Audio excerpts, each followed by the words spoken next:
Hey everybody, it's Lynn. What you're about to hear is a powerful moment from our full episode of Love, Lies, and Leeches, episode 3.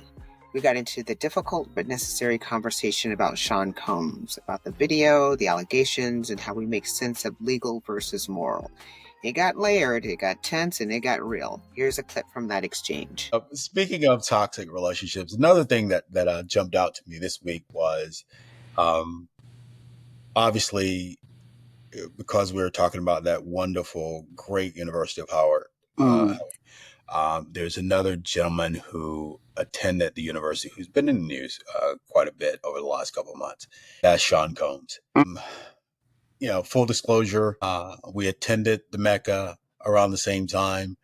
I did not know him personally. I knew of him because he was in front of what we call the student center.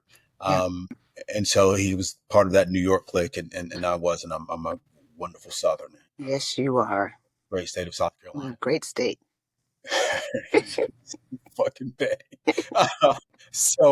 I'm agreeing. Great state. And so Mr. Combs finds himself in some hot water with respect to some of the things that he's been accused of doing, some of the ways that he has treated some of the people in his life.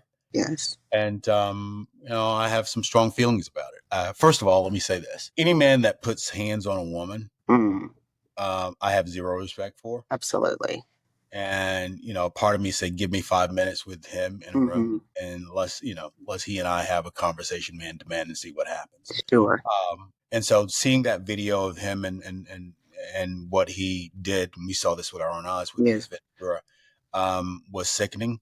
Yes. At the same time, and we can talk about this in another episode, because there's this thing that I have separating the art from the artist. And what I struggle with respect to Mr. Combs is that he defined, or at least helped define, a core part of the 90s and the 80s. Sure. And those of us who were growing up during that age, it's hard to turn on music and not see a footprint or a thumbprint of him with respect to the culture.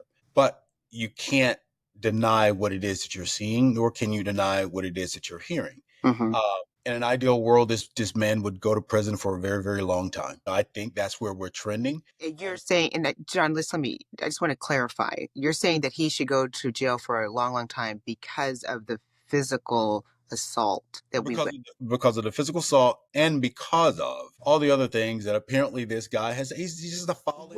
Okay, so that's the thing, and that's where I think that I would love to have this conversation, and I'd love to hear from the listeners on this as well, because one of my favorite classes in undergraduate and graduate school was ethics, and for me, there is a moral and a legal thing that we need to look at. Morally, I'd like for him to be canceled from life, but we need to be very careful with the legal part of it, because I'm looking at these charges, like the RICO charges, and I'm looking at the definition of a RICO charge. And from what I have heard thus far, it was a reach. And we collectively should be extremely concerned about that, because if you can shoehorn anything in to meet your definition of something, especially for people of color, we should be concerned. Moral and legal are two separate things. Again, cancel him from life morally. Legally, we need to question it. What say you, sir? Yeah, I don't have a problem with reach. I do have it. You should have a problem with reach as a black man, as a father of a black son. I get it. I get what you're saying. I respect what you're saying. I take your point in what you're saying.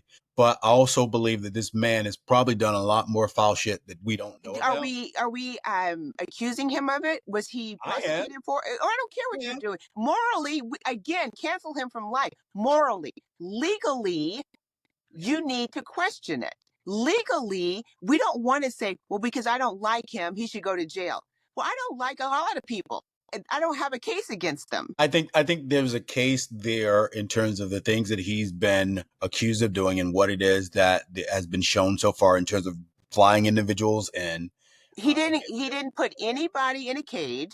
He didn't hold a gun to anybody's head that I've heard so far. I haven't heard that. Hold on. He's threatened physical violence to individuals. Allegedly. And there's no alleged. Allegedly. Okay, so let's look at all the people that have been around this guy in terms of his life. Okay. You have the mother of a few of his kids, who, for all intents and purposes, was a healthy individual. Sure. But all of a sudden she catches pneumonia and she dies. Okay. You have an individual who was at the top of his game in terms of his music career. Mm-hmm. Okay, two of them. Mm-hmm. And he's involved with at least both of them in some way. I'm not talking about Tupac and Biggie here. Mm-hmm. Okay, so that's three. You have other things that have happened with respect to allegations that have been made with respect to him threatening individuals that if they don't do what he wants them to do, that he's going to physically harm them. So at some particular point, everything that is around this individual is like a cloud of just messy. Sure, but you can't convict someone from conjecture, speculation, and kind of circumstantial evidence. You cannot. You can convict them in the public. Good, cancel him. But legally, do you want that to be? Do you want that to be the narrative? And it never benefits us. It never benefits us. So you can be high and mighty and say, "Well, I wanted to work like this," and then when it happens to you or to your son or to my son or to your neighbor's son, then what? Because you think they're just going to go ahead and say, okay, you know what, Sean, it's just you. We're not going to do it to anybody else in the community, just you. Get real. And so I'm going to say this. I want to make sure that the viewers know that I am a believer of the accusers and victims always. Every time Thomas opens his mouth, I have to get out my stationery and write a little apology note to Anita, because I was not on board. And I feel like I have to apologize to her every single time he speaks. But that being said, we have to be careful. We have to make sure that the law as written is applicable to every U.S. citizen. We have to be. I'm okay with him getting off legally. I'm also okay with the street doing what the street does. And again, Farmer Jones, I take your point on that. I'm perfect. You know, I'm okay with it. I would say this: had it been my daughter, we probably would be having a different conversation.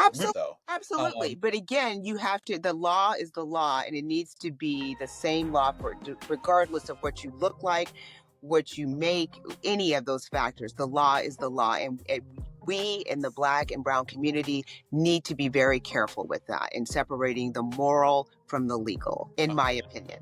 Well, I take your point on that.